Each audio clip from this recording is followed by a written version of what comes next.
Bien, vamos a checar la transmisión. Muy buenas tardes a todos y a todas. Me presento, para los que no me conocen, soy Arturo Bruna Villanueva. Hoy día el presidente del Consejo Provincial del LOA, al Colegio de Trabajadores y Trabajadoras Sociales. Me acompañan mis colegas dirigentes, que son Nicole, Patricia, Yasna, Catherine, también todo el Consejo ahora electo, y tenemos la presencia de nuestra presidenta nacional, que nos va a dar un saludo antes de partir, y ahí le damos con la presentación. Mariela. Buenas tardes, mi nombre es Mariela Muñoz Galás. Bueno, soy la actual presidenta nacional del Colegio de Trabajadoras y Trabajadores Sociales de Chile. Bueno, un saludo cordial a Arturo, ¿cierto? Que fue nuestro exsecretario nacional. Todavía abusamos de de su enorme trabajo y diligencia que él ha hecho con nosotros. Bueno, también agradecer, ¿cierto?, a la magistrado Macarena Muñoz, ¿cierto?, por esta participación, este apoyo con nuestros colegas, también a las nuevas dirigentes, ¿cierto?, a Yasna Ramírez, a Nicole Moreno y a la actual tesorera Catherine Cruz. Bueno, y a todos los socios del LOA, porque bueno, para nosotros igual estamos a nivel nacional, somos 16 provinciales, y bueno, y es importante, ¿cierto?, tener algún tipo de contacto, aunque sea virtualmente, con los colegas que están en los extremos. Así que muchas gracias, bueno, les deseo lo mejor. Yo igual voy a estar presente un ratito, porque después tenemos una reunión nosotros con la Comisión Nacional de Salud, toda la situación que están pasando. Así que muchas gracias y que les vaya muy bien en la capacitación. Muchas gracias, Mariela. Ya, magistrado, entonces nos vamos. No sé si quiere decir algunas palabras usted. Bueno, quiero saludarlos nuevamente, es un gusto de nuevo encontrarnos en esta instancia de las capacitaciones, ¿cierto? Tantas normas nuevas que nos están llegando en la materia, por lo menos de infancia y adolescencia, y es importante que nos vayamos actualizando, que vayamos entendiendo también cómo va cambiando la legislación, que da cuenta en el fondo del cambio social, de cómo estamos normando algunos temas. Y en este tema de las pensiones de alimentos, realmente estamos observando en los últimos años una evolución muy grande, en el sentido de que hoy día realmente entendemos este tema de los alimentos para los niños, niñas y adolescentes como un derecho humano. Y eso es realmente algo de lo que pues tenemos que internalizarlo, primero como sociedad, como ustedes como profesionales, para nosotros, para el Poder Judicial. Esto también implica tremendos desafíos. Así que me alegro mucho de que exista tanto interés en estar actualizándose con estas normas, especialmente con esta norma que entró en vigencia hace muy poco tiempo, entró en vigencia el 20 de mayo recién pasado.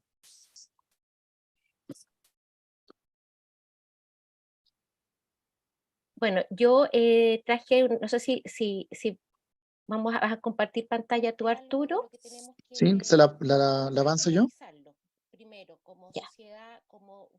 Ay, como que me escucho yo misma como en de nuevo. En un retorno. En un retorno. Justamente. Sí, vamos a ver aquí. Bueno.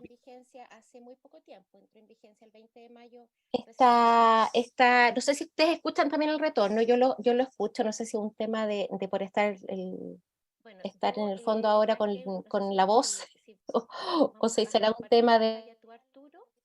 Sí, la avanzo yo. Ay, como que me escucho yo misma como en de nuevo. En un retorno. ¿Ves? Ahí sí, ahí me escuchan. Sí, vamos a ver aquí. Ya. Bueno, esta primera diapositiva es la presentación, ¿cierto? Es la norma, es para que entendamos cuál es el nombre de la norma. Es importante recordar que es la Ley sobre Responsabilidad Parental y Pago Efectivo de Deudas de Pensiones de Alimentos, porque esto realmente, el título ya nos dice todo respecto de la ley. Entonces, como les decía antes, esta ley entró en vigencia el 20 de mayo, Y vamos a ir revisando un poquito el origen y vamos a ir viendo todas las modificaciones que nos trae esta ley en este tiempo breve que tenemos sí, para tener esta conversación. Avancemos, Arturo, a la siguiente. Es para que entendamos cuál es el nombre de la norma. Es importante recordar que es la Ley sobre Responsabilidad Parental. Ya, yo no sé si me escucho yo nomás en el eco o todos están escuchando la repetición. Yo me escucho como con un retardo. Se escucha el eco, sí. Ahora parece que no, ¿cierto?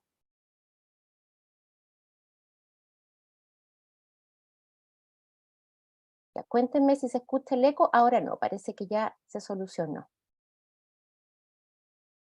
Ahora no, parece. Ahí veo que varios dicen que ahora no, así que voy a empezar.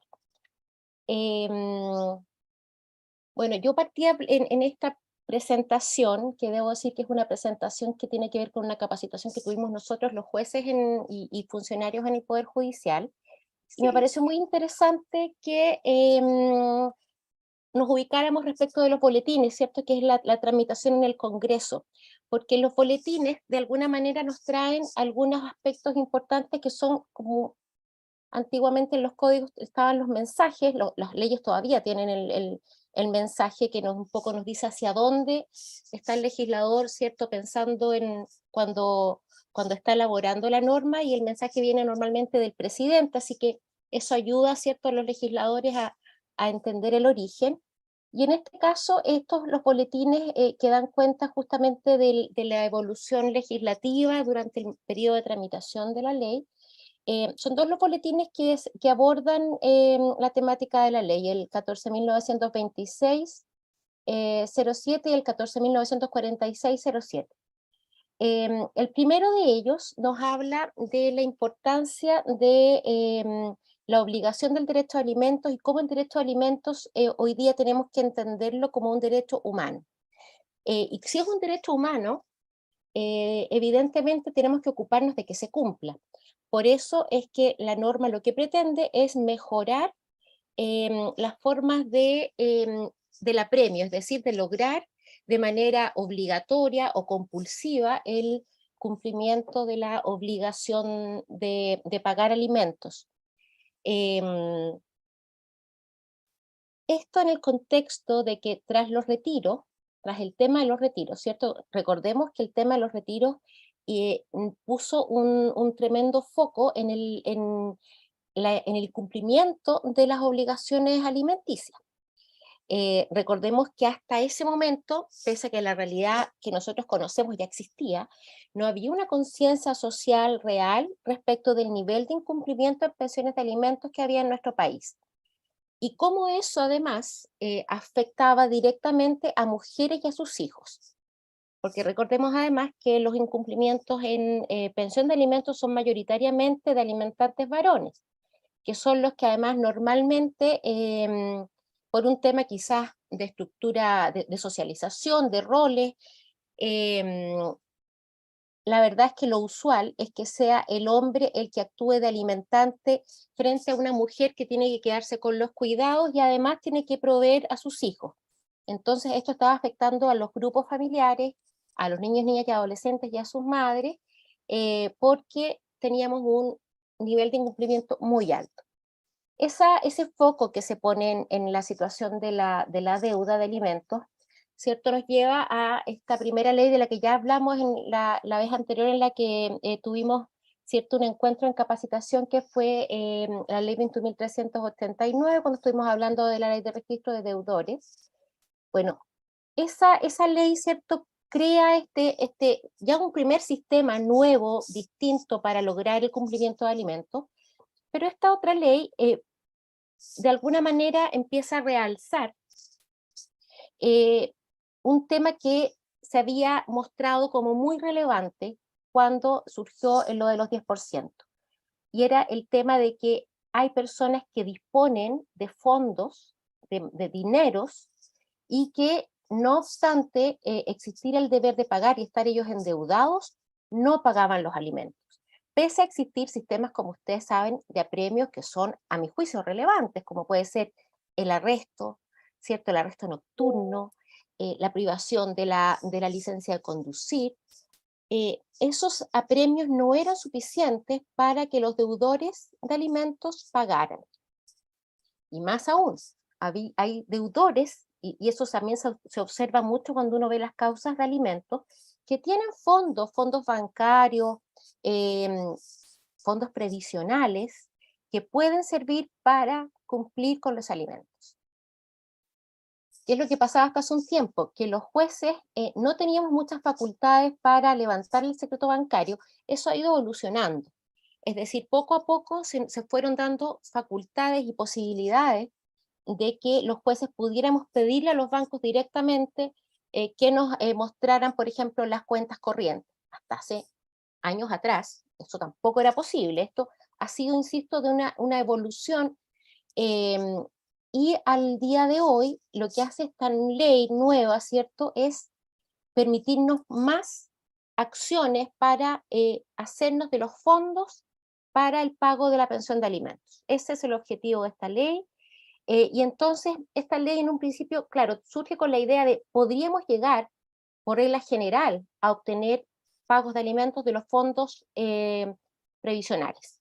Es decir, no solo en la situación de los 10%, ¿cierto?, en que los fondos salían de la cuenta de capitalización individual, quedaban disponibles para que el titular de la cuenta AFP los pudiera sacar, y entonces las acreedoras de alimentos accionaban, ¿cierto?, el tribunal para pedir la retención de los 10%. Bueno, eso, ¿cierto?, hace pensar, bueno, tal vez podríamos, de manera general, por regla general, poder llegar a esos fondos. Y es así como en el fondo surge esta norma que se orienta a que logremos pagos efectivos. No podría decirles en este minuto cómo es el resultado de la ley, porque esta ley acaba de entrar en vigencia y se está recién implementando en todos los mecanismos que implica. Vamos a revisarlo. Pero uno pudiera presumir que el fondo de esta ley está bien encaminado y que tal vez en un tiempo más pudiéramos tener mejores resultados de los que tenemos hasta ahora en el tema del cobro de alimentos. Debo decir que la ley hasta ahora del registro de deudores no nos está mostrando un avance muy significativo en cuanto a mejoras en los pagos de alimentos. Eso quizás se refiere o está vinculado con que estamos en una situación económica un poco compleja, hay mucha precarización del trabajo, por lo tanto se ven muy afectados los pagos de las pensiones de alimentos, pero también pudiera ser que a los alimentantes deudores no les interese mucho estar o no en el registro finalmente de deudores. Quizás ese incumplimiento o el estar en ese registro resulta ser menos gravoso de lo que se hubiera pensado en un principio. Avancemos a la siguiente. En el segundo boletín de que yo les hacía mención, que es el 19.946, se habla de un tema que ya nosotros lo vemos como una modificación relevante en el contexto de la violencia intrafamiliar, que es el tema de la violencia económica. Ya se había modificado la norma que define la violencia intrafamiliar, incorporando como parte de las conductas que son calificadas como violencia, la violencia económica, entendida como el control sobre los dineros de la cónyuge, o el control de su acceso al trabajo, o el control del uso de los dineros familiares. Entonces ya, ¿por qué les hablo de esto? Porque el hecho de que eso se tipifique en el artículo que define la violencia intrafamiliar como una conducta de violencia, significa o nos muestra que el legislador está de alguna manera sancionando de una manera mucho más fuerte que antes la conducta de que un hombre precarice económicamente a su pareja. O de una mujer también, por supuesto, porque recordemos que la norma de violencia es neutra, no tiene una definición de género. Pero insisto que los casos de violencia intrafamiliar o los casos de incumplimiento de pago de alimentos, por regla general, afectan a mujeres y son, digamos, perpetrados o concretados como acción por hombres. Eso en términos más bien estadísticos. Entonces, este boletín agrega, ¿cierto?, este factor y nos habla también de cómo los procedimientos y mecanismos tradicionales de cobro hasta ahora son insuficientes para lograr el fin, que el objetivo, ¿cierto?, del procedimiento de cobro, que es efectivamente que la alimentaria, que los niños finalmente reciban la pensión de alimentos del alimentado. También se menciona en ese boletín que esto es un tema también de derecho de acceso a la justicia y que en la medida en que nosotros no facilitamos el cobro y la investigación respecto de fondos para quienes son acreedores de alimentos, lo que estamos haciendo es negarles el acceso a la justicia. Ustedes han escuchado seguramente en más de una ocasión esto de que las mujeres cuando cobran alimentos se tienen que transformar en investigadoras, que tienen que andar persiguiendo de un lado a otro, ¿cierto?, las cuentas, los dineros que pueda tener un alimentante, los bienes que pueda tener un alimentante, haciendo presentaciones al tribunal, pidiendo, por favor, qué sé yo, oficia a este empleador, oficia a tal institución para tratar de obtener los dineros que ellas creen que pudieran estar en algún lugar. Bueno, la idea, cierto, es que efectivamente eso no podemos nosotros poner la carga de llevar a cabo esa acción a una persona que usualmente se encuentra en una condición económica vulnerable, o al menos mucho más vulnerable que la del alimentante. No podemos en el fondo seguir avalando que la mujer tenga que rogar y los hijos tengan que rogar por el pago de los alimentos, como si no fuera eso un derecho, como si fuera una especie de favor. En ese sentido, estas normas que han ido avanzando en el cobro del pago de alimentos, lo que están haciendo es realmente establecer normas de mayor justicia e igualdad a la hora de concretar un cobro de alimentos. Y con estos procedimientos nuevos podemos llegar incluso hasta el cobro digamos, en el fondo previsional, en la cuenta individual de capitalización del alimentante. Sigamos con la próxima, Arturo. Bueno, una breve reseña respecto de las modificaciones. Primera modificación interesante que está en la ley 14.908 es que cuando una persona, un alimentante, está inscrito, está en el Registro Nacional de Deudores, tiene una inscripción vigente, eso significa que ya el tribunal lo envió a este registro porque tenía tres pensiones seguidas, incumplidas, o 5, digamos, no seguidas, sino que en cualquier periodo, eso ya da derecho, ¿cierto?, a que una alimentaria pida que el alimentante vaya al registro de deudores. Cuando esa persona que debe pensión de alimentos está en el registro de deudores, no puede presentar una demanda de rebaja o cese de pensión de alimentos. Es decir, el tribunal, cuando una persona que debe alimentos pide la rebaja, si esa persona está en el registro, tiene que declarar la demanda inadmisible. Ni siquiera puede entrar a conocer el tribunal. Entonces, con la vigencia de esta ley, el primer filtro que tiene que hacer hoy día el tribunal cuando ingresan las causas de alimentos es ver si el demandante, en este caso de rebaja de pensión o de cese de pensión de alimentos, está en el registro de deudores. Si está en el registro de deudores, la demanda queda, o sea, ni siquiera se le provee sencillamente inadmisible por encontrarse en el registro de deudores. Entonces, esto significa que un alimentante que está endeudado de alimentos, que son muchos, y alega que él no paga porque su situación económica se ha desmejorado, perdió el trabajo, qué sé yo, tuvo algún evento, incluso una enfermedad, si esa persona está endeudada y está en el registro, no importa lo que diga, el tribunal ni siquiera va a conocer la solicitud de rebaja.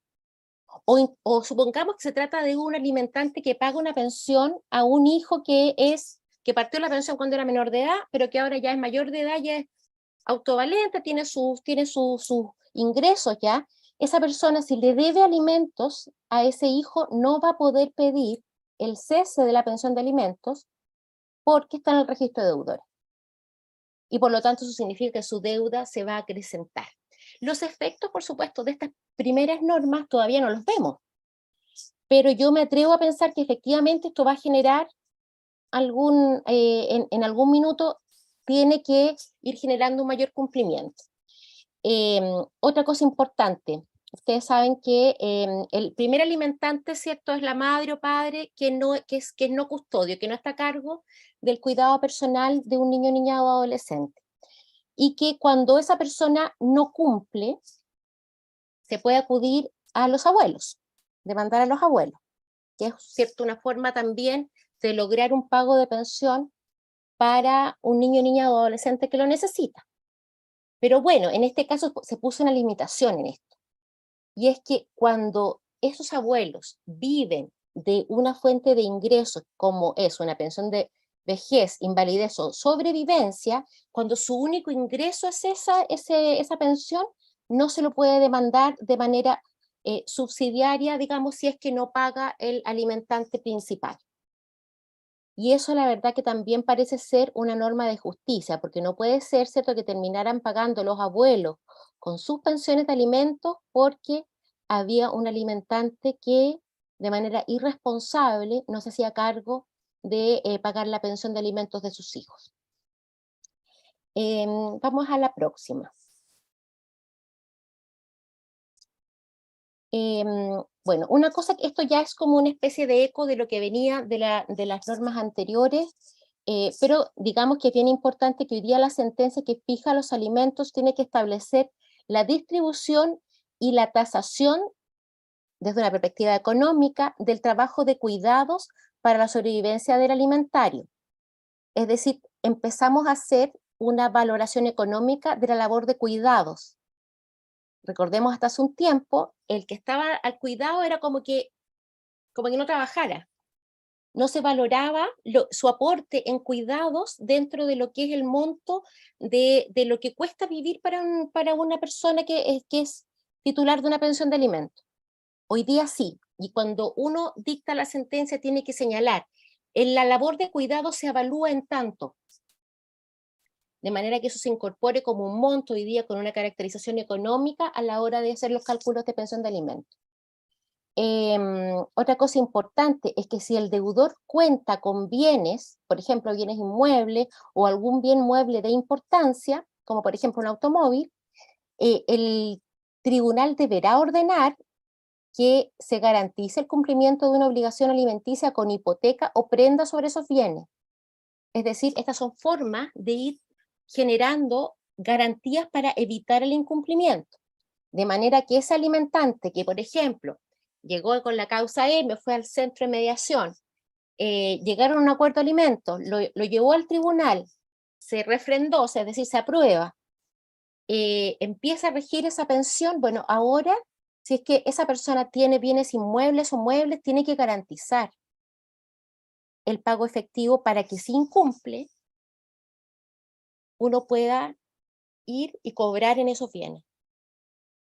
Cosa que antes no existía, o sea, no, a veces, por supuesto, algunos alimentarios en las demandas lo pedían y está bien, se ordenaba, pero hoy día se dice que el tribunal deberá ordenar la garantía del cumplimiento de la pensión de alimentos. Por supuesto, esto solamente es válido y es útil cuando hablamos de un alimentante que tiene algunos bienes, pero no es extraño hoy día que casi todo el mundo o mucha gente que está endeudada en alimentos tiene al menos algún automóvil, por ejemplo, automóvil pequeño, o algunos personajes, digo personajes porque se endeudan para comprar un automóvil y no pagan la pensión de alimentos. Eso también pasa. Que la gente en este afán de pronto de adquirir bienes, adquieren bienes, se endeudan y sin embargo no pagan de la pensión de alimentos. Entonces esto le permite al juez acudir a esos bienes y saber que si no se cumple, uno va a poder llegar a la ejecución en el fondo, a la ejecución es mediante el remate, ¿cierto? Ya las últimas instancias de poder obtener dinero suficiente a través de esos bienes para el pago de la pensión de alimentos. Se establece también un procedimiento de cobro, que es lo que vamos un poquito a ver después en más profundidad, que bajo ciertos requisitos permite perseguir fondos de cuentas bancarias, productos financieros o productos de inversión, y también aquí llegamos ya finalmente a los saldos de las cuentas de capitalización individual de las cotizaciones obligatorias. Entonces, estos son, bueno, los vamos a ir revisando después. Esta es una primera mirada, así como general, de las modificaciones que trae esta ley. Que esta ley modifica la ley 14.908, que es la de pago de pensión de alimentos, modifica el Código Civil, que también regula en parte el tema de los alimentos, y además modifica la ley de registro de prófugos de la justicia. Como les voy a explicar después, ahora va aquellas personas que tienen órdenes de apremio, como la orden de arresto, y están rebeldes, o sea, no pagaron la pensión, se decretó una orden de arresto y la persona no ha cumplido con la orden de arresto. Esto es muy típico, que nosotros dictamos órdenes de arresto contra deudores de alimentos y la persona nunca la encuentran, por lo tanto nunca se cumplen esos apremios. Bueno, ocurre que ahora esa persona va a estar en el registro de prófugos. No sé si ustedes alguna vez han visto cuando los carabineros, qué sé yo, de pronto hacen estas rondas o hacen, qué sé yo, operativos, y de pronto vienen y cierto, consultan en algún lugar público, les piden las cédulas a las personas, o en cualquier operativo hacen esto, o incluso cuando las personas van a una comisaría, ellos pueden consultar con la cédula el registro de prófugos, de manera, de hecho, instantánea. Ahora va a aparecer ese deudor de alimentos que estaba con orden de arresto por alimentos. De alguna manera equiparando a ese deudor de alimentos con el delincuente prófugo. No sé si ustedes se dan cuenta de lo simbólico que es esto. Porque en el fondo lo que estamos diciendo es, podríamos decir que esto es una obviedad, pero no es tan obvio porque esto no existía antes. O sea, el deudor de alimentos que estaba con la orden de arresto, que uno lo mandaba a buscar, que sea con Carabineros, con la PDI, si esa persona no la encontraban cuando lo iban a buscar al domicilio, no pasaba absolutamente nada. Pero hoy día va a estar en este registro, eso no es menor. Sigamos, Arturo.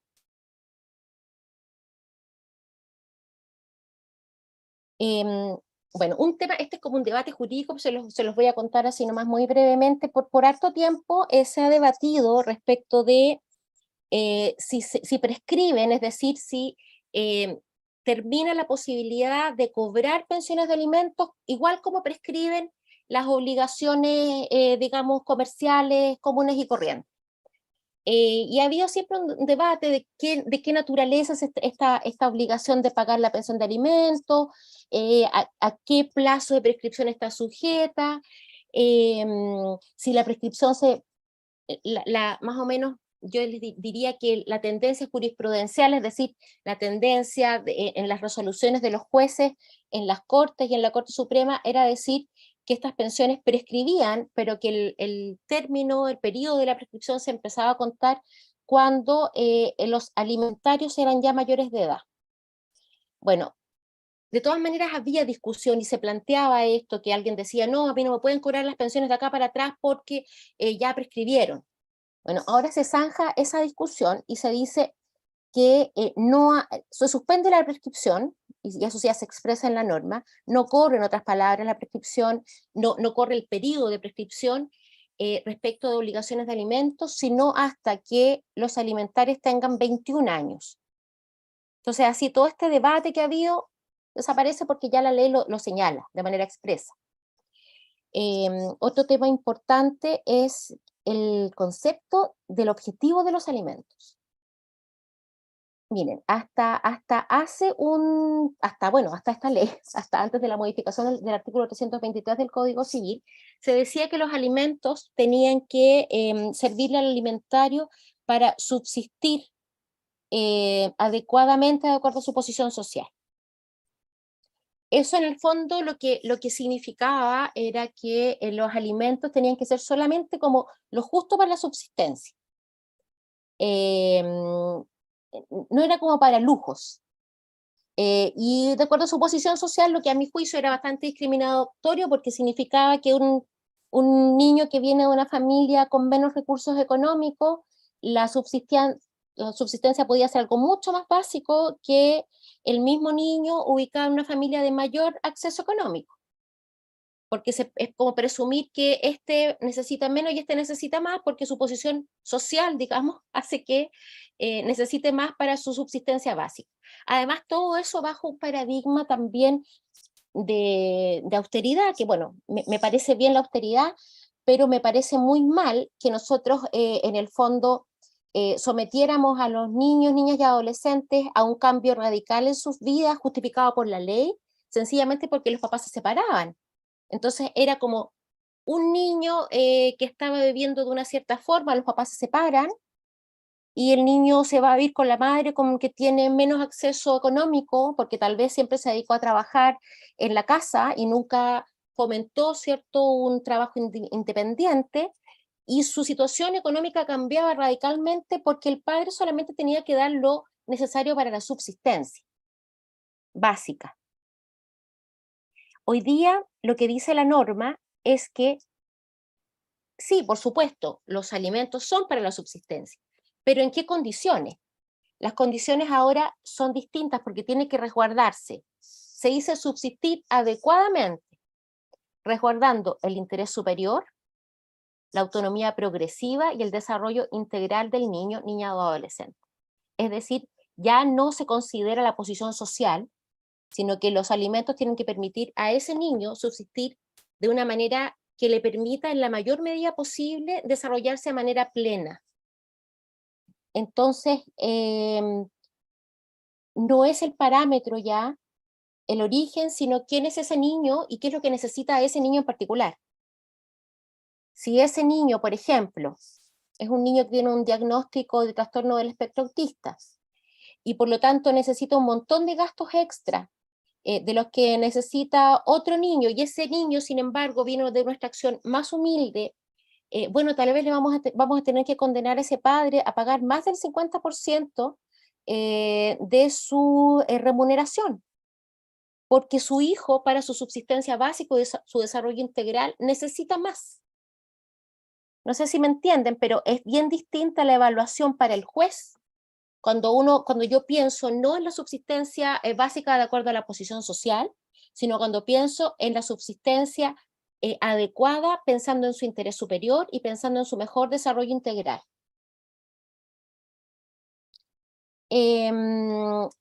Otra modificación interesante es que se priva al padre o a la madre que no hayan pagado pensión de alimentos judicialmente declarada,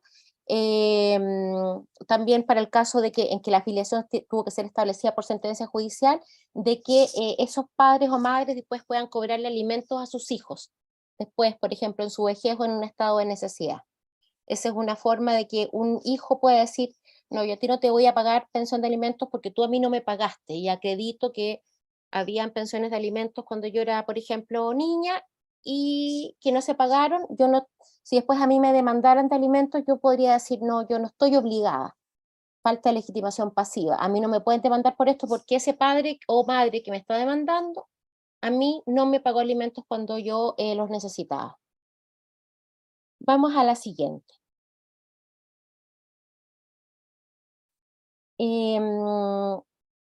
También hay algunas adecuaciones de la ley que creó el Registro Nacional de Prófugos de la Justicia, como lo señalaba, en esto del tema de las órdenes de arresto. Y esto también significa que cuando se dictan ahora las órdenes de arresto, hay que llenar unas planillas. Es una cosa al final, es como más para los tribunales, pero hay que llenar unas planillas con datos que son similares a las que se llenan para los prófugos justamente penales.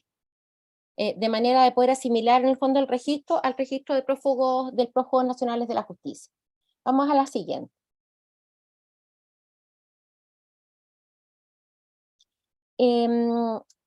Bueno, acá vamos a empezar a ver los procedimientos especiales de la ley, los procedimientos de cobro. El primer procedimiento es la retención de fondos. Cuando nos encontramos con un deudor de alimentos que tiene cuentas bancarias u otros instrumentos financieros o de inversión que tienen fondos, se puede ordenar en un plazo muy breve de 5 días hábiles desde que se solicite, incluso el juez lo adopta, de hecho, a petición de parte, de manera muy breve, una vez en cuanto cuenta con la información, la retención de esos fondos. Esto también procede cuando el alimentante es de esos alimentantes que ponen término a la relación laboral o intentan esconder la situación de la existencia de una relación laboral para evitar pagar los alimentos, y entonces también se puede ordenar la retención cuando, por ejemplo, un alimentante que tiene un trabajo estable y que por lo tanto la pensión de alimentos se paga con la retención directa del empleador, renuncia o pone término a la relación laboral sin una causa justificada. Porque ¿qué es lo que se esconde? ¿Qué es lo que se presume hoy día que eso esconde? El acuerdo, en que hoy día, por la ley de justamente 21.389, nosotros cuando ordenamos una pensión de alimentos en sentencia, lo mismo de hecho en las mediaciones también, ordenamos desde ya, si es que el alimentante tiene trabajo remunerado, digamos, tiene un empleador, a eso me refiero, tiene un empleador estable o tiene una relación similar a la laboral, por ejemplo, tiene contratos de honorarios de manera permanente o es funcionario público, que ese empleador retenga el monto de la pensión de alimentos y sea el empleador el que haga la transferencia de pago al tribunal. ¿A qué invita eso? Si es que nos encontramos con un alimentante irresponsable que no quiere pagar.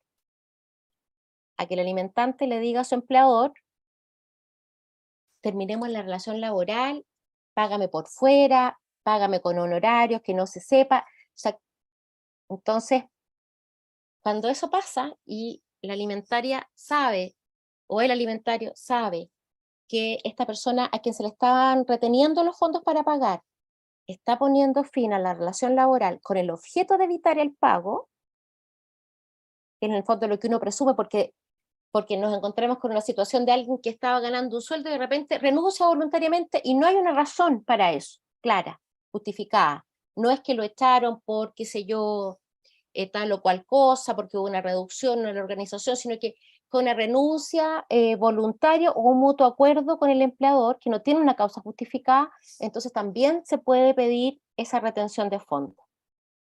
Esas dos situaciones nos permiten entonces acudir directamente, muy rápidamente, a los bancos donde el alimentario tiene movimientos o tiene algún tipo de cuenta para que se retengan los fondos. Vamos a la siguiente.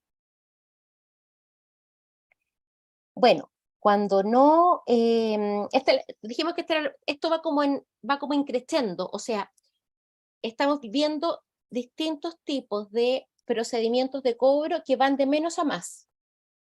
Entonces, ¿cuál es el menos cuando tenemos un alimentante que no paga? La retención de fondos bancarios o fondos en instituciones que pudiera tener instrumentos financieros en general. Ese es el número 1. Supongamos que esa persona no le encontramos fondos. Nosotros por los tribunales de familia, lo que hacemos es que le pedimos el informe de la Comisión del Mercado Financiero, que era antes la Superintendencia de Bancos, se lo pedíamos antes a ellos, ahora la Comisión del Mercado Financiero, que ellos nos tienen que informar si un alimentante en particular tiene cuentas u operaciones vigentes en el sistema financiero. El gran problema es que nosotros aún no tenemos un sistema de interconexión. Esta ley, lamentablemente, parece suponer que esa interconexión existe, que no existe. Nosotros tenemos que pedir el informe y el informe tiene que llegar. Y una vez que llega, nosotros tenemos de nuevo que oficiar a los distintos bancos para que nos informen. Y a veces entre esas idas y vueltas, los alimentantes sacan los dineros. Los sacan de las cuentas. Supongamos que nos encontramos en esa situación, que no pudimos encontrar fondos en instrumentos bancarios. Tenemos que acudir al próximo digamos, la próxima forma o sistema de cobro, que ya no va a ser el especial, sino que nos vamos a tener que ir a un procedimiento distinto que está contemplado en el 19 cuater de la ley. Vamos a la siguiente, Arturo. Este es el procedimiento especial en cuentas bancarias e instrumentos de inversión o financiero, que ya no se trata, ¿cierto?, de la retención de los fondos, sino que aquí vamos a ir un poquito más allá. En aspectos generales, la regla que persigue la ley en este caso es que se pueda obtener información sobre cuentas bancarias, cuentas de ahorro previsional, instrumentos financieros en general, para proceder a la retención de activos y con eso pagar la deuda. Entonces, primero partimos con la retención de, como les decía, de fondos en cuentas bancarias, luego vamos al resto de los instrumentos financieros para ver si es que hay algunos otros dineros para retenerlos también. Este es como el paso un poquito más allá de solamente el fondo, en el fondo activo, en la cuenta vista o en la cuenta corriente. Para eso se permite al tribunal investigar bajo reserva los activos de patrimonio del demandante. Ahora, yo creo que ahí la ley tiene un problema porque en general los tribunales de familia no tenemos la capacidad de recursos para poder llevar a cabo de manera, digamos, muy eficiente esas búsquedas. Entonces, finalmente, ocurre que es muy difícil que los tribunales en esto actúen de oficio, como parece que la ley pretende que lo hiciéramos, porque los tribunales, como ustedes seguramente sabrán, operamos también con recursos muy limitados en cuanto a personal, sobre todo. Y esto requiere un esfuerzo, digamos, un esfuerzo que implica horas hombre, digamos, HH, con las que muchas veces nosotros no contamos. Vamos a la siguiente. Bueno, siguiendo dentro de lo mismo y en los aspectos generales, la medida cautelar en términos generales se llama retención de fondos, y esta segunda parte, ¿cierto?, que es el procedimiento especial que ya pasa de la cuenta bancaria a los instrumentos de inversión o financiero, es la situación de que los fondos que se retuvieron, o no existían fondos, o se retuvieron fondos que eran insuficientes. O sea, pasamos por la cuenta corriente y no había dinero o no había suficiente dinero para poder pagar la deuda de alimentos. Y entonces es cuando tenemos que buscar en, digamos, otras posibles cuentas, otros posibles, digamos, lugares, dineros para el pago de la pensión de alimentos. Vamos a la siguiente.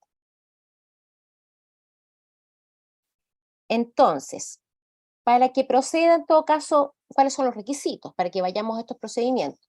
Los alimentos tienen que estar ejecutoriados, eso significa que los alimentos están firmes, es decir, ya no procede un recurso respecto de esa resolución del tribunal que ordenó tales o cuales alimentos. Bueno, que se hubieran decretado a favor de cónyuges descendientes o ascendientes, que no sean otros alimentos, por ejemplo, voluntarios a los que uno se haya obligado, sino que este procedimiento es para el caso de que los alimentos los piden los hijos, los padres en estado de necesidad o él o la cónyuge. Existe una liquidación de alimentos, o sea, existe una liquidación, digamos, reciente de alimentos ejecutoriada. Vamos a la siguiente. El tribunal, cuando estamos en este supuesto, tiene que revisar dentro del plazo de 3 días hábiles desde que se inició la investigación en los sistemas de interconexión que mantiene con la Comisión del Mercado Financiero. Esto es lo que les decía antes. El problema es que el tribunal no tiene interconexión.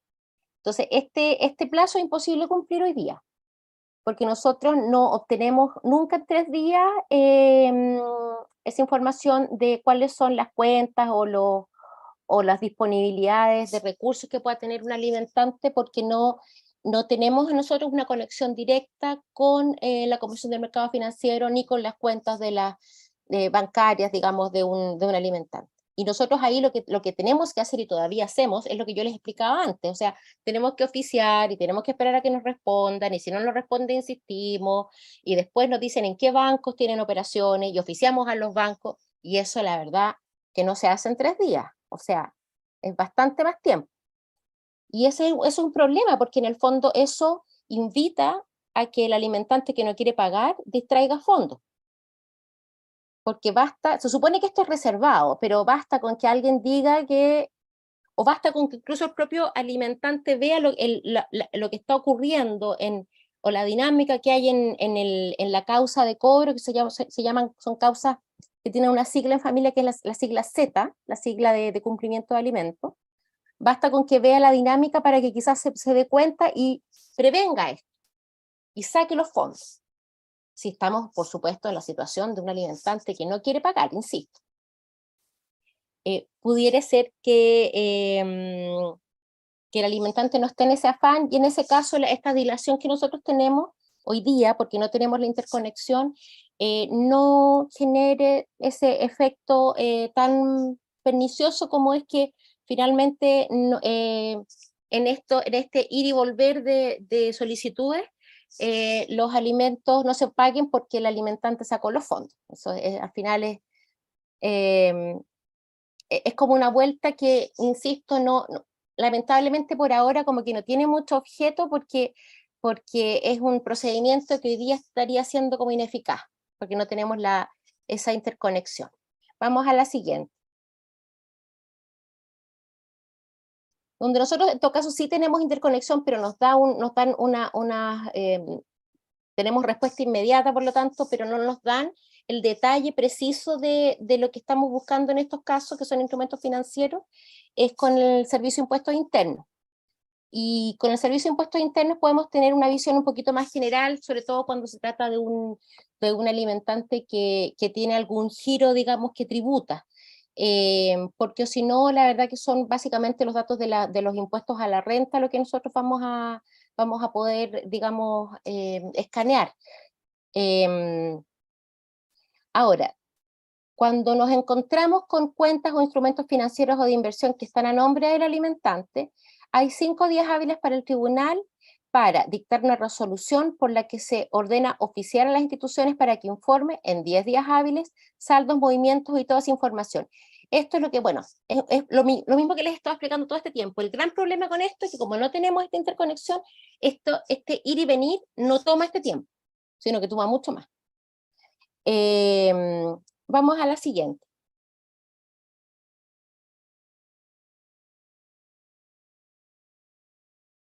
Bueno, cuando se reciben todos los oficios de las instituciones, el tribunal tiene un plazo de 3 días hábiles para ordenar el pago de la deuda liquidada con esos fondos. O sea, el tribunal pidió la retención porque supo que habían fondos, se informaron los saldos, qué sé yo, se retuvieron y luego el tribunal en 3 días hábiles debería ordenar que con eso se paguen los dineros. ¿Y a quién le estoy ordenando esto? Será la pregunta obvia, ¿cierto? Bueno, a la institución que tiene los dineros en una cuenta, en un instrumento financiero, y esa institución es la que finalmente queda obligada a hacer el traspaso de los dineros. Vamos a la siguiente. Bueno, la medida de la retención surte efectos desde la notificación de la resolución, o sea, cuando nosotros le ordenamos la retención, ese mismo día en que nosotros lo ordenamos, se supone que ahí surte efecto y que la entidad bancaria no podría permitir ningún movimiento con los fondos que están retenidos. Cuando es notificada la entidad, por ejemplo el banco, ahí el banco sí puede comunicarle al titular de los fondos, porque ya los fondos están retenidos, ya esa persona no va a poder hacer nada con esos fondos. Vamos a la siguiente.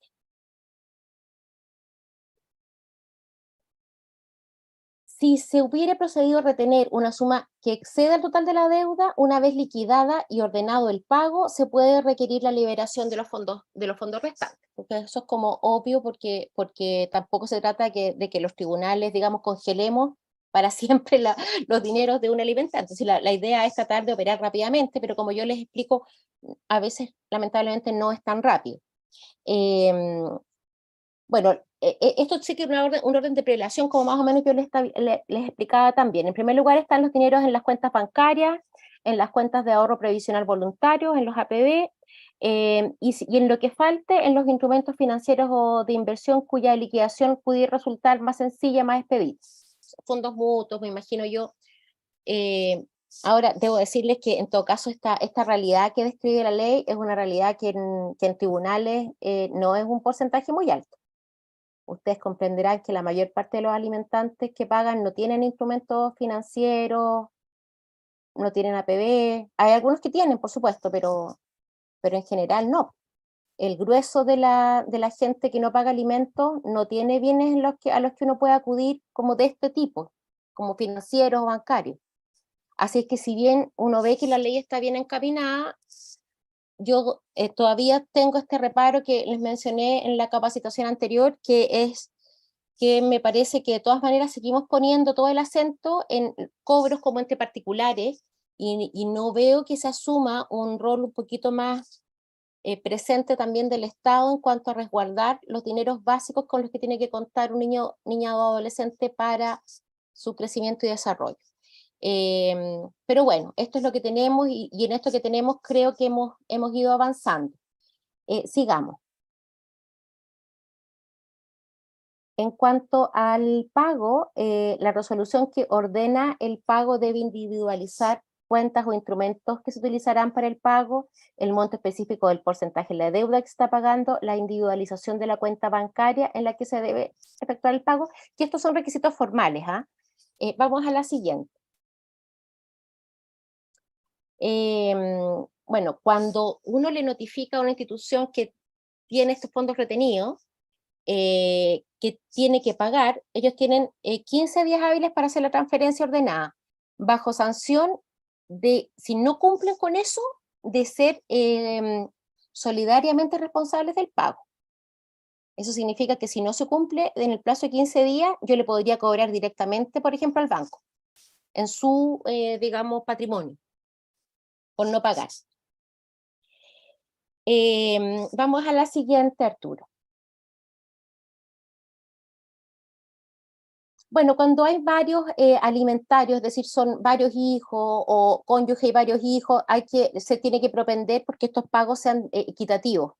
Esto no es problemático cuando todos los hijos son hijos de una misma cónyuge o de una misma pareja, pero muchas veces pasa que estos alimentarios hay que andarlos como persiguiendo, es decir, hay uno, por ejemplo, con una cónyuge que está en Puerto Montt, otra está en Calama y otra está en Santiago. Y aquí sí que los sistemas de interconexión son bien importantes.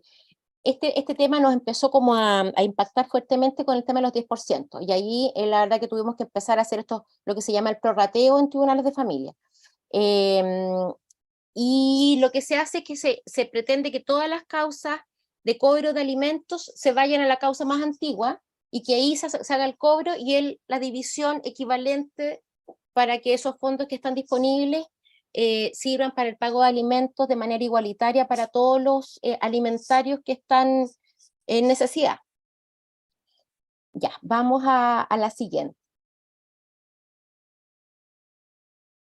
Bueno, esto básicamente lo mismo que les estaba diciendo, el tema del prorrateo, y en cuanto a los plazos, la idea es que no exceda de 25 días hábiles desde el inicio de la investigación todo el proceso de pago, pero yo insisto que estos plazos están un poquito lejos por ahora de las posibilidades de los tribunales de familia.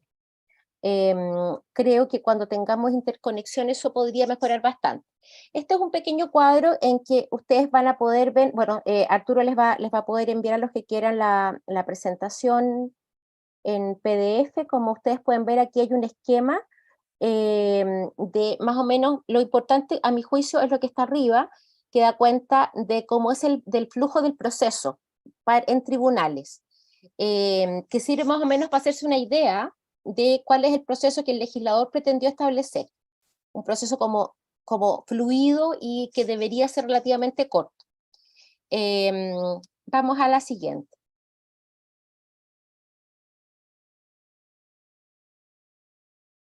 Bueno, hablamos, ¿cierto?, del procedimiento. Primero tenemos procedimiento ordinario de cobro, luego tenemos este procedimiento especial en que hablamos de las retenciones. La primera retención, ¿cierto?, era la retención en cuenta corriente, después instrumentos financieros, los APB, todos estos fondos disponibles eventualmente en distintas instituciones relacionadas a la banca.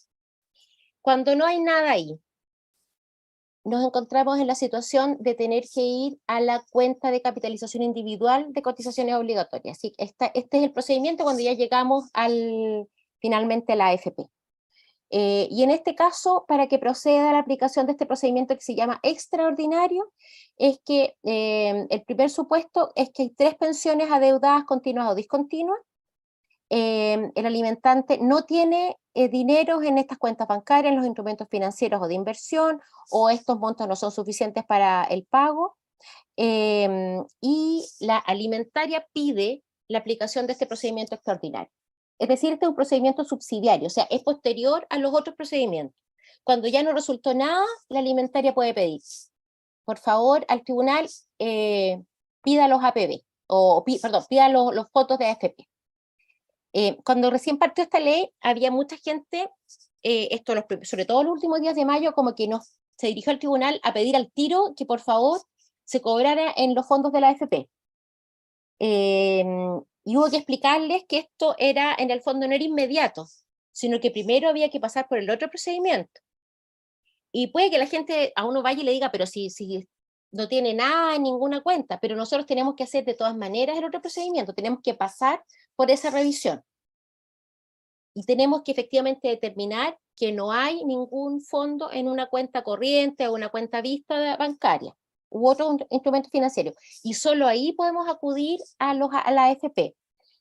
¿Y por qué será eso? Bueno, es como evidente, porque en el fondo el legislador no quiere, cuando se crean estas leyes, reducir ya la mermada capacidad que tenemos para el pago de pensiones con los montos que podemos ahorrar en las AFP. Entonces se pone esto como una especie de última ratio. Pero la verdad es que yo podría asegurar que en la mayoría de los casos vamos a terminar llegando a los fondos previsionales para el pago de las pensiones, con los deudores de alimentos. Porque, como les decía, lo más normal es que las personas no tengan ahorros, no tengan instrumentos financieros o tengan muchos fondos disponibles. Entonces, si bien va a haber que pasar por el otro procedimiento y eso va a tomar, qué sé yo, 1 mes y medio, no tengo idea lo que vaya a tomar, creo que la mayor parte de las veces vamos a terminar cobrando en AFP. Vamos a la siguiente. Bueno, como inicio del procedimiento se hace una consulta por vía interconexión. Aquí sí que tenemos nosotros interconexión con la AFP del deudor para ver si es que tiene una cuenta de capitalización individual con cotizaciones obligatorias. En ese momento, cuando uno inicia este procedimiento extraordinario, se ordena de inmediato que el deudor cambie de institución. O sea, no puede cambiar de una AFP a otra. En ese momento, cuando se inicia el procedimiento extraordinario y se notifica, se ordena también, se oficia en conjunto a la AFP señalando que queda prohibido el cambio de instituciones. La obtención de la información y la dictación de la resolución para el pago se realiza en el plazo de 3 días hábiles desde la presentación de la solicitud. Y en este caso sí que nosotros podemos efectivamente cumplir con una mayor celeridad, porque sí tenemos la posibilidad de acceder de manera directa a esos fondos, o más bien a esa información, y luego a esos fondos. Vamos a la siguiente. En cuanto a limitaciones, bueno, es el porcentaje de fondos, porque claro, no se puede dejar a ese alimentante que va a ser una futura persona que va a tener necesidad de una pensión, un futuro pensionado, digamos, de AFP, sin los fondos pertinentes para su vejez. Entonces, se establecen algunos límites. Entonces, ¿cuáles son los límites? Se pueden digamos, ciertos porcentajes de fondos se pueden disponer para el pago de alimentos. Y esto depende de la fecha de la presentación de la solicitud, del inicio del procedimiento y de los años que faltan para que efectivamente el alimentante se pensione. Cuando faltan 15 años o menos, no puede exceder el 50% de los recursos. Cuando faltan más de 15 años, pero menos de 30 años, es hasta el 80% de los recursos. Y cuando quedan más de 30 años para que esa persona se vaya a pensionar, es el 90% de los recursos lo que se puede, digamos, retener y luego utilizar para el pago de alimentos. Ahora, todo esto no aplica cuando el alimentante ya está pensionado. Entonces ahí no se puede acudir al fondo con el cual se está pagando la pensión de vejez o de invalidez cuando la persona ya se decretó, digamos, que está bajo ese régimen. Vamos a la siguiente. En cuanto al pago, bueno, no procede, una vez que se ordene el pago, en contra de esa resolución no hay recursos, es decir, ya esto es como cuando ya entramos en esta dinámica, es una dinámica mucho más rápida. La cuenta de cotizaciones se utiliza, la cuenta individual es la que se utiliza para el pago de la deuda. El monto específico que se ordena pagar está contenido en la propia resolución. Se señala también la cuenta bancaria en la cual se debe realizar el pago, que normalmente va a ser la libreta de ahorro a la vista del Banco del Estado que está aperturada. Y ahí ya es la AFP la que tiene que proceder a efectuar el pago que ordena el tribunal. Vamos a la siguiente.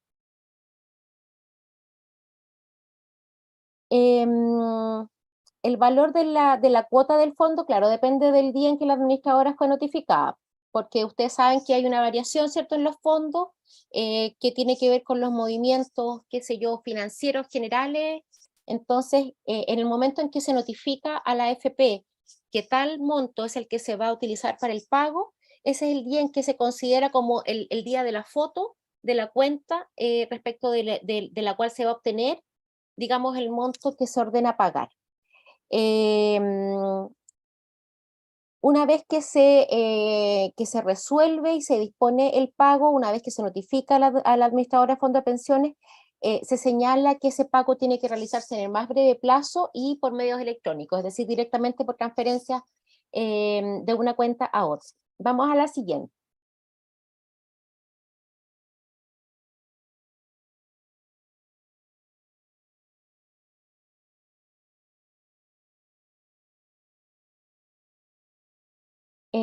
Bueno, ahí se liquida la cantidad de cuotas necesarias, obviamente, por eso lo hace la AFP, y se hace el pago también, en este caso, en un plazo, el plazo que hay entre el momento en que se produce la liquidación final de la cantidad de cuotas del monto que va a ser necesario liquidar para transferirlo a la cuenta donde se está pagando la pensión de alimentos.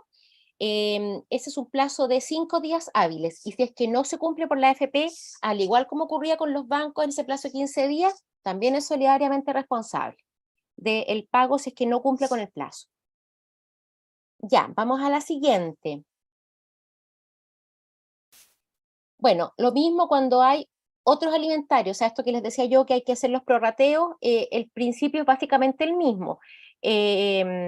Que hay que estarse a quien pidió primero la solicitud para hacer esta acumulación y prorratear los fondos disponibles de una manera equitativa para todos los alimentarios, a quienes se les adeuda alimentos por ese alimentante que le estamos sacando plata de la AFP para poder pagar los alimentos. Vamos a la siguiente.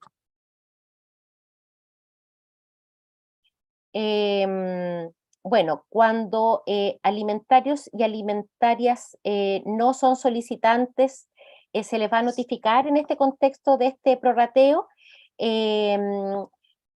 para que ellos sepan que si tienen al menos una mensualidad adeudada, ellos puedan sumarse, ¿cierto?, a estos fondos que van a distribuirse de manera equitativa para todos los que tienen una deuda que cobrar.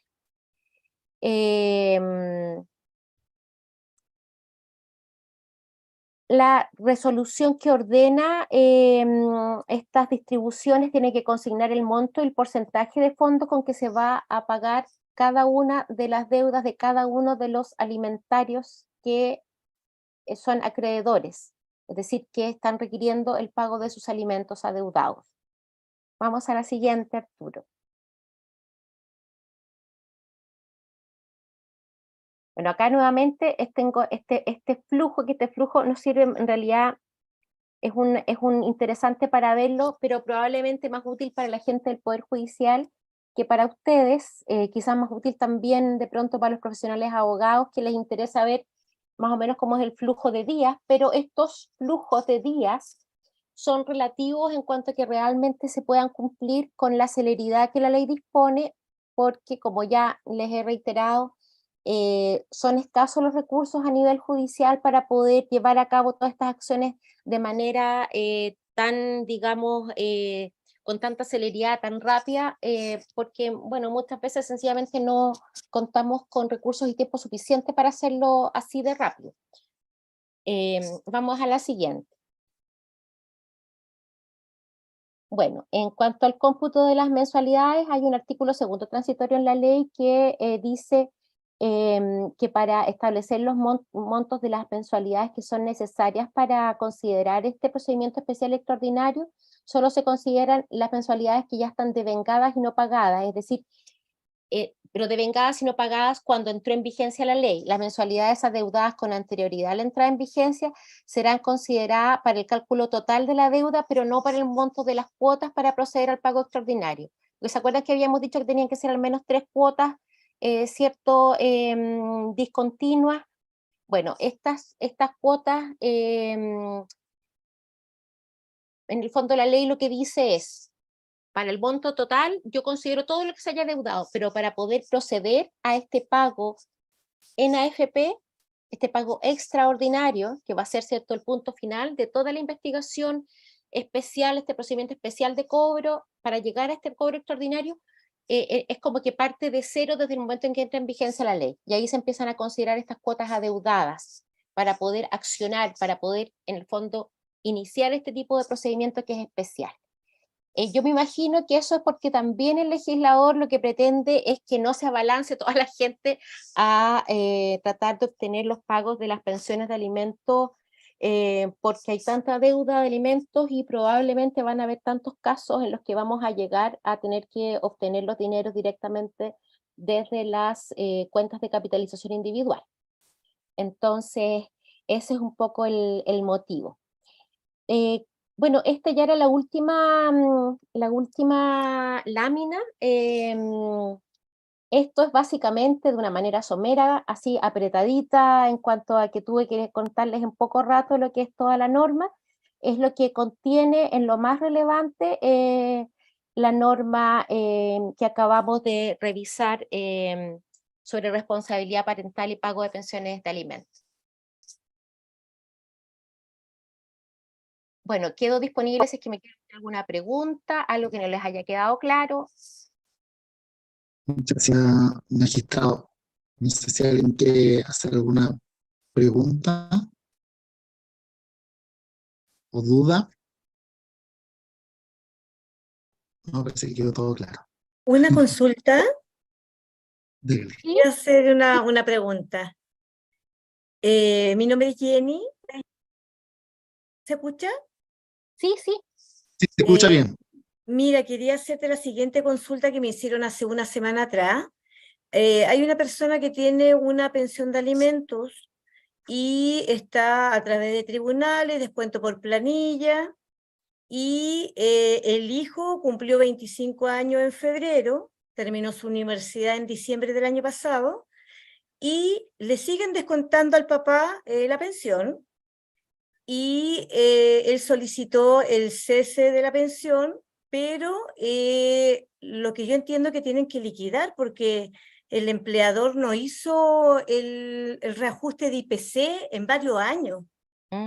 ¿Es Claro. así? ¿Tú me puedes decir un poquito? Así, tal cual, tal cual. Mira, Es así. sí, el reajuste, porque hoy día, por ejemplo, tenemos una forma como automática de hacer los reajustes, que es la UTM. Hoy día fijamos todas las pensiones de alimentos en UTM, pero la UTM se va reajustando, ¿cierto?, mes a mes, y aún así, quien tiene que hacer el reajuste es el empleador. El empleador tiene que fijarse por cuántas UTM equivale, porque nosotros hoy día en las sentencias ponemos, por ejemplo, 6,7834 unidades tributarias mensuales. Ese es el monto de los alimentos, que se traducen en pesos. Es el empleador el que tiene que hacer esa traducción. Normalmente, hasta hace un tiempo, ese reajuste se hacía por IPC, se hacía semestralmente. Pero también, cuando está con retención, quien tiene que hacer ese reajuste y aplicarlo es el empleador. El empleador. Entonces, si es que efectivamente el empleador hizo todas las retenciones, pero no hizo los reajustes, va a haber una Claro. deuda y va a haber que Ya. liquidarla. Ya.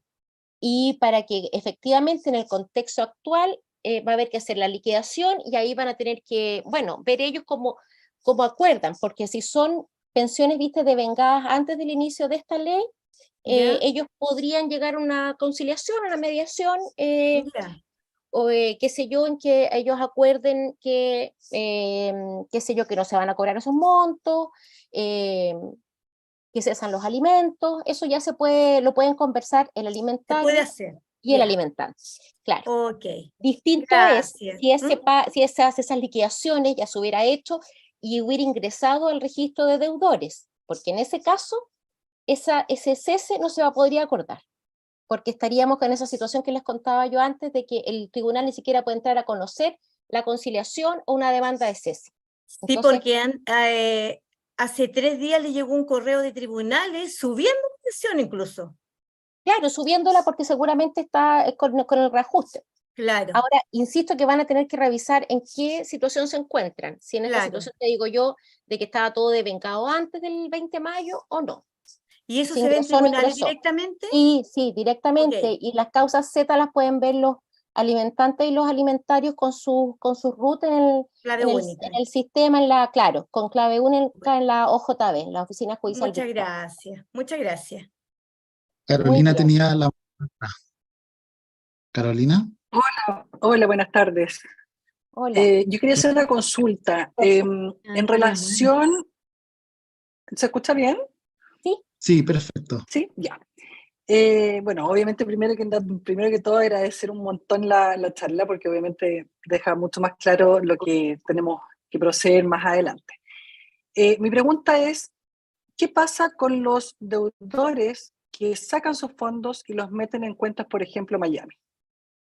¿Hay alguna forma de poder perseguir esas platas a través de un consulado o algo? no en esta ley.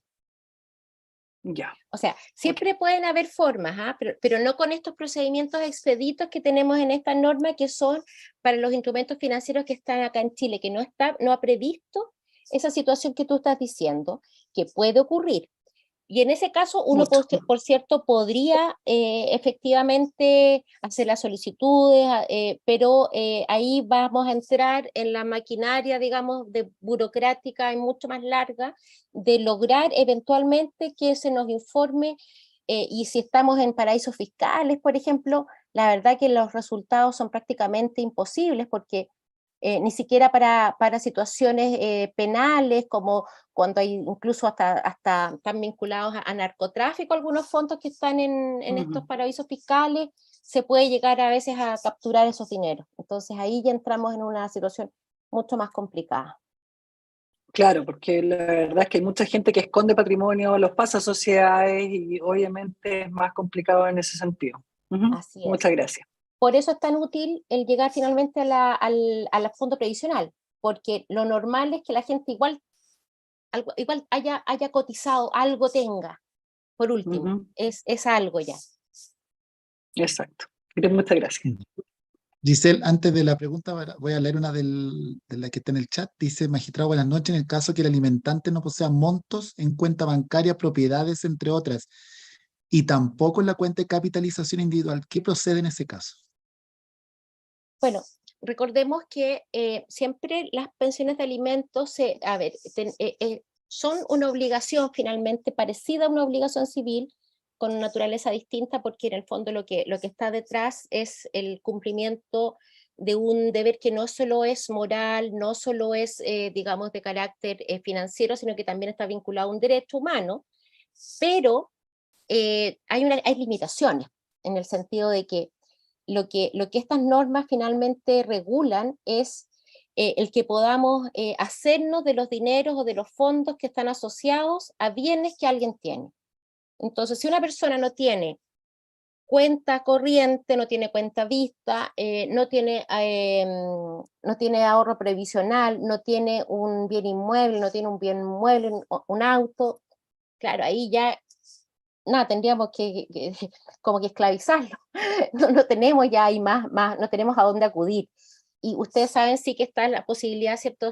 Como sabemos, de acudir también a los abuelos, pero con esta limitación de que uno no le puede pedir pensión al abuelo que solamente vive de una pensión de invalidez o de vejez. Si esta persona no tuviera nada, pero esos unos abuelos que tuvieran, qué sé yo, una mejor situación económica, podría acudir por esa vía. Pero ya, como digo, ahí ya estamos en como un zapato chino, ahí es muy difícil lograr que esa persona llegue a pagar. Perfecto. Giselle. Sí, buenas tardes a todos desde Calama, buenas tardes, magistrado. Retomando eso que usted está diciendo, pero procedería cárcel porque lo van a registrar y van a encontrar que está prófugo. Ah, sí, por supuesto, porque lo que pasa es que Ya. esta cárcel sí, no es una cárcel No, sanción. no es de la de... Alguien Ok. Ahí Sí, está. bloqueé el... ahí algo se... Claro, lo que procede siempre son los apremios que nosotros dictamos, que son los apremios que ustedes conocen.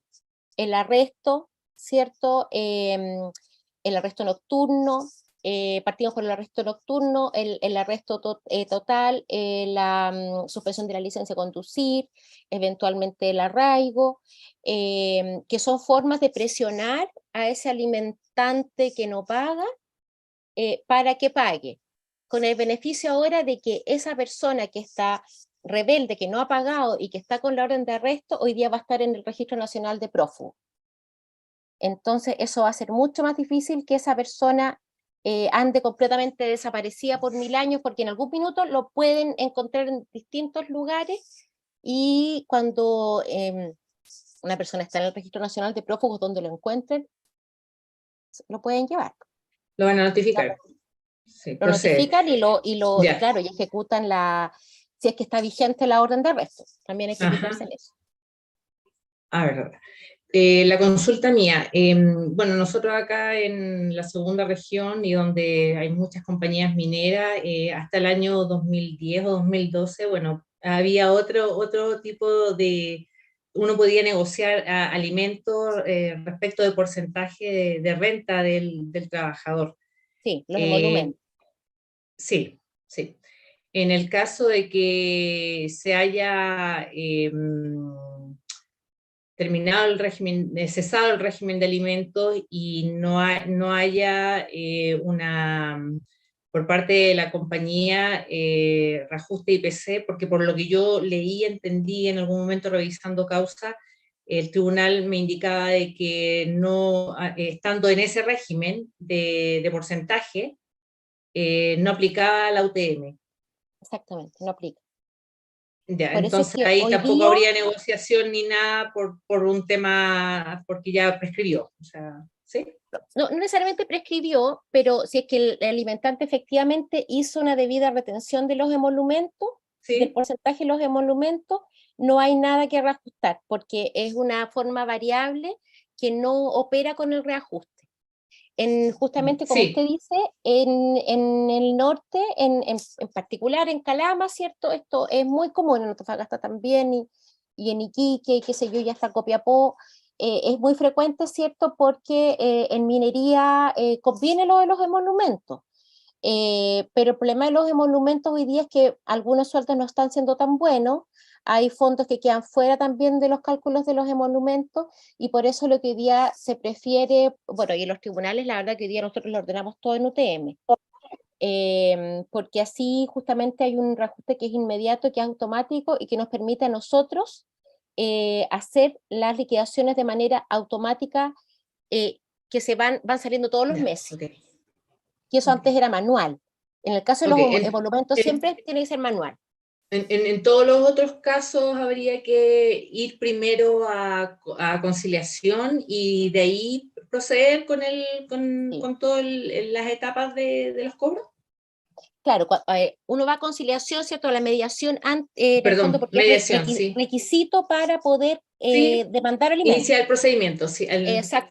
Exactamente. Pero si usted ya tiene una causa Z que está vigente, una causa de cumplimiento, porque los alimentos ya están decretados, a menos que uno quiera pedir un aumento o una rebaja, no tiene que ir a mediación de nuevo. Pues si esa causa ya está, digamos, la causa Z está vigente, uno tiene que ir a esa causa Z nomás y ver en el fondo qué es lo que ha pasado. Ahora, en el caso que usted me decía que era un caso en que habían cesado ya, si cesaron ya los alimentos, o esa persona terminó con el trabajo, por ejemplo, en la minera, y ya los emolumentos, por lo tanto, no están rigiendo, uno tendría que mandar, en el fondo, el informe de los emolumentos al nuevo empleador, pero la verdad que si hay que empezar de cero, hay que partir con la mediación, y de ahí va adelante.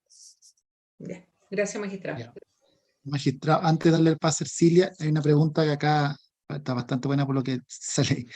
¿Cómo se valorizan los cuidados o qué criterios se consideran para determinar el monto de pensión de alimentos? Muy buena pregunta esa, yo creo que estamos todos ahí, en la duda. Muy buena pregunta, cómo se valorizan los cuidados. Es difícil, ¿ah? A ver, mi criterio es que si el cuidado tiene que ver, tiene que decir relación con cuál es la labor de cuidado que yo estoy ejecutando. Y tengo que en esto probablemente pensar en el mercado también, en el fondo laboral. Por ejemplo, si yo estoy cuidando a un niño que está postrado o a una persona, qué sé yo, adulto mayor que está en una situación de demencia senil, esa labor de cuidado es mucho más gravosa y por lo tanto debería uno traducirla en un dinero mucho mayor que si yo estoy cuidando a niños que no tienen, qué sé yo, ningún tipo de discapacidad y que están a mi cargo en el día a día. Y en ese caso, esa labor de cuidado podría fluctuar desde el ingreso mínimo mensual remuneracional de hoy día de 440.000 pesos hasta lo que pudiera ser el valor comercial del cuidado, digamos en términos generales, pensando en la persona o cuántas personas estoy cuidando. Yo a lo que me niego en todo caso es que nosotros reduzcamos el valor del cuidado a valores que sean por bajo lo que es el ingreso mínimo mensual remuneracional. Porque me parece que nosotros tenemos que considerar que una persona que está en la casa está haciendo una pega que es muy, muy complicada, es un trabajo que es difícil, es agotador, y lo mínimo que podemos pensar cuando hacemos el cálculo es los 440.000 pesos del IMMR actual, y de ahí para arriba. Perfecto. Ercilia, tiene la mano levantada. Hola, gracias. Bueno, mi pregunta dice relación con algo que mencionó la magistrada en relación a quienes tienen bienes muebles o inmuebles como para garantizar el cumplimiento de la obligación. Esa garantía mencionaba que, según lo que yo entendí, que se tenía que dejar establecida en la sentencia, ¿cierto? Pero ¿se puede eso pactar si se sabe con anticipación en una mediación, por ejemplo, que la persona alimentante cuenta con esos recursos? ¿Se podría dejar establecido en la mediación y luego ratificarlo solamente en el tribunal o necesariamente tiene que pasar por el tribunal esa información? Excelente pregunta para que lo aclaremos. No, eso efectivamente, si es que, por ejemplo, las partes llegan a una mediación y la alimentaria o el alimentante saben o declaran que tienen bienes con los que pretenden garantizar el pago de la pensión, en la mediación eso se puede dejar por establecido. Que en efecto las partes han pactado, por ejemplo, que tal automóvil va a quedar en una prenda para el pago de un eventual incumplimiento de la pensión de alimentos. Y eso va a ser a lo primero a lo que va a acudir el tribunal para obtener el pago si hay un incumplimiento. Y en ese caso el tribunal lo que va a hacer es solo refrendar ese acuerdo. Ahora, por supuesto que acá vamos a entrar en una situación que yo me la he imaginado, pero como estamos recién con la ley en vigencia, seguramente va a pasar que haya algún, por ejemplo, entidad financiera que también pudiera tener otras ciertas garantías preferentes. Y ahí vamos a, la verdad que yo no he visto en la ley, no recuerdo que aparezca, pero voy a tener que revisarlo mejor para poder responder. Además, porque esta es una muy buena pregunta, es el tema de cuando hay otras garantías, ¿dónde queda en el fondo si prima la garantía de la pensión de alimentos o prima la garantía bancaria?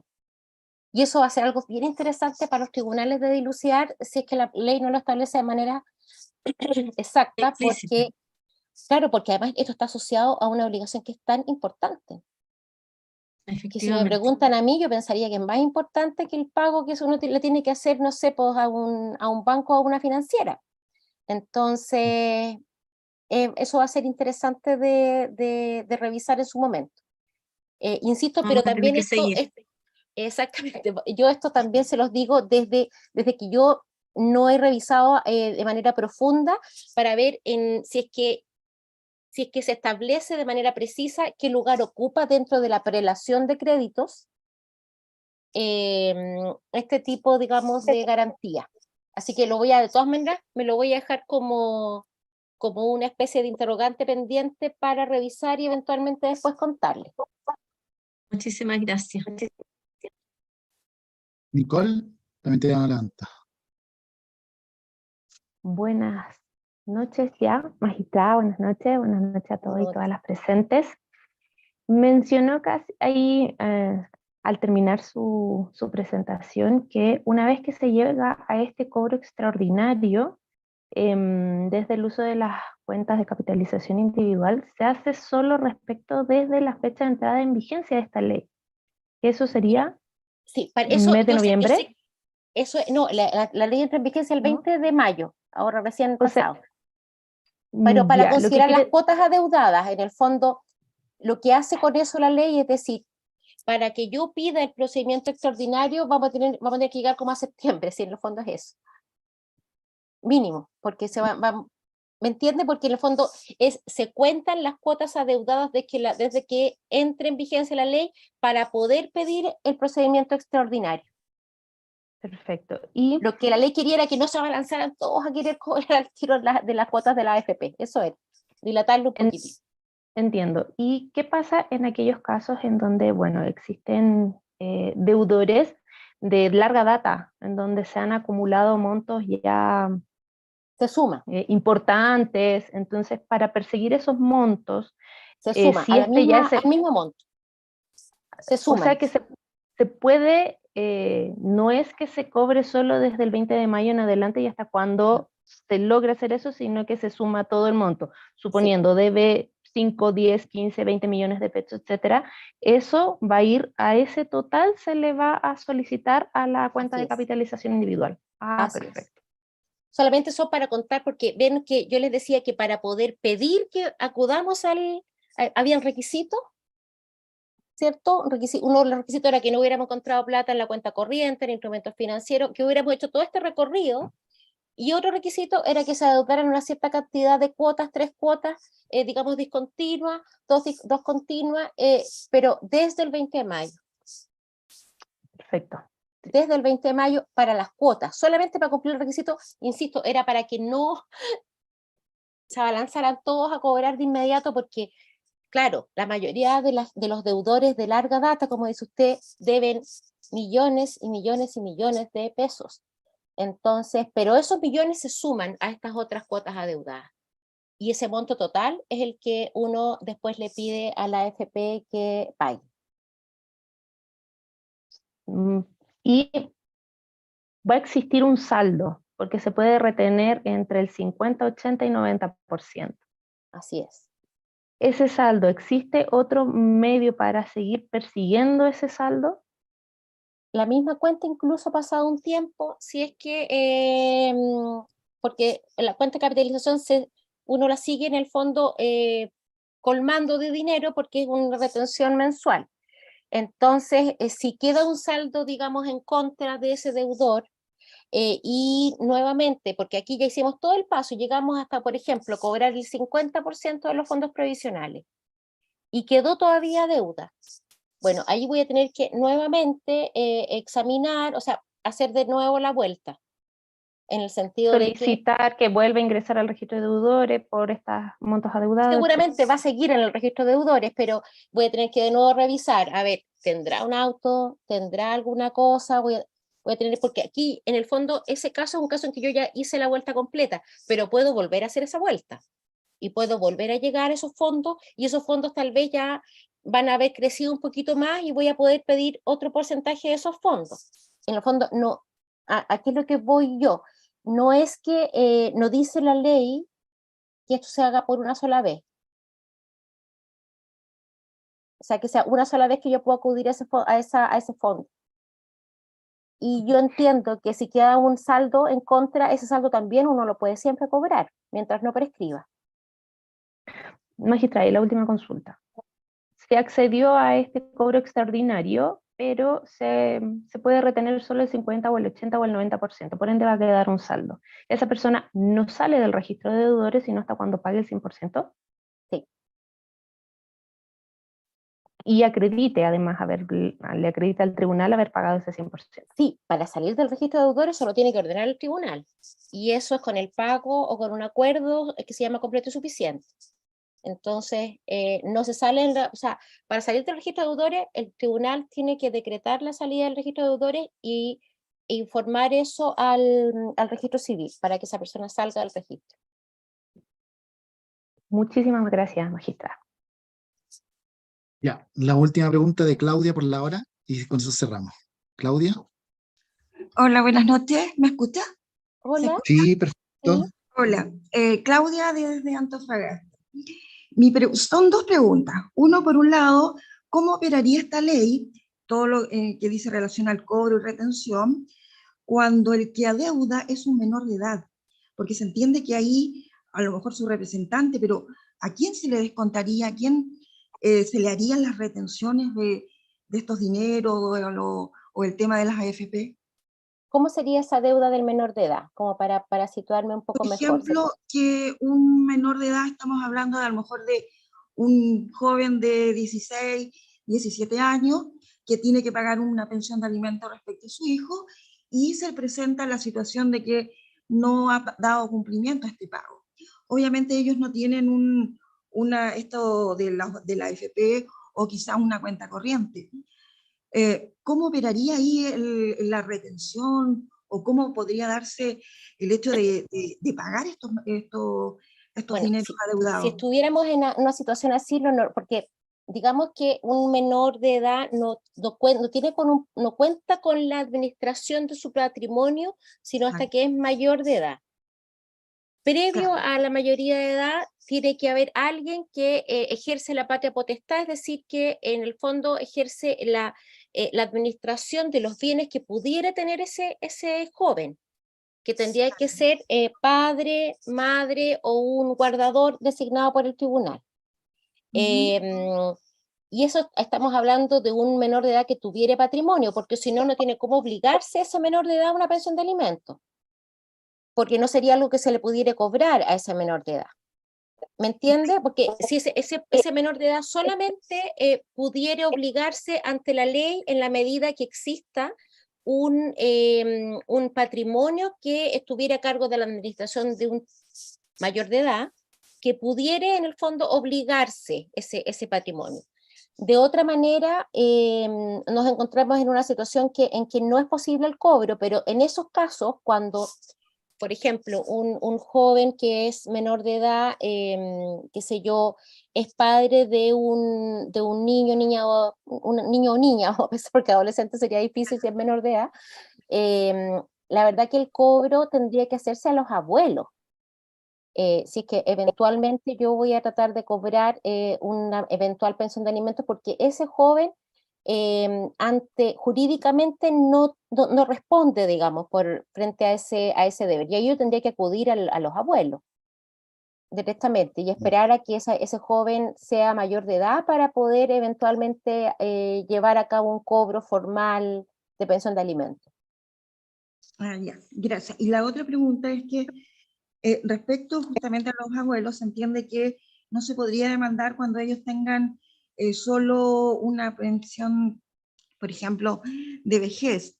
Ahora, si los abuelos, a través de una mediación, ellos acuerdan de que de igual manera se va a pagar o lo van a pagar ellos, ¿el tribunal lo aceptaría en ese caso? Buena ¿Qué cree pregunta. Yo creo que eso es bien de criterio, porque lo que dice la ley es que no procederán las demandas en el fondo del cobro de alimentos a los abuelos cuando esos abuelos solamente vivieran de una pensión de vejez o de invalidez. Uno pudiera interpretar desde la literalidad de la ley que no está proscribiendo un acuerdo en el sentido que usted me dice. Ahora, si eso me llegara, por ejemplo, a mí, un acuerdo así en que la verdad que normalmente no se señala, por ejemplo, cuando el abuelo se compromete a pagar alimentos, normalmente no dice, yo estoy pagando estos alimentos, siendo solamente un pensionado de vejez, normalmente no va a decir qué fuerza patrimonial tiene en la mediación o en el acuerdo de alimentos. Entonces, difícilmente el tribunal va a poder enterarse de que nos encontramos en la situación que describe la ley, y por otro lado, yo pienso que en ese caso, como es una mediación, eventualmente no estaría proscrito. Y por lo tanto se le pudiera dar lugar. Ahora, si en un acuerdo efectivamente llega un juez detecta que la persona que se está comprometiendo es una persona que realmente no tiene cómo pagar, es probable que diga no, en este caso no procede el acuerdo. Pero insisto que es difícil que eso se manifieste en una mediación, un acuerdo conciliatorio. Entonces probablemente pudiera pasar que los tribunales pudieran no detectar una situación como esa, incluso aunque la detectaran, eventualmente pudiera pasar que incluso la pudieran obviar. Pero son situaciones, claro, son situaciones que habría que ver, cuando ocurran, habría que ver cómo se responde a ellas. Perfecto. Gracias, se agradece. Muy bien. Ya, llegamos al final. Magistrado, muchas gracias por su siempre buena disposición para con nosotros.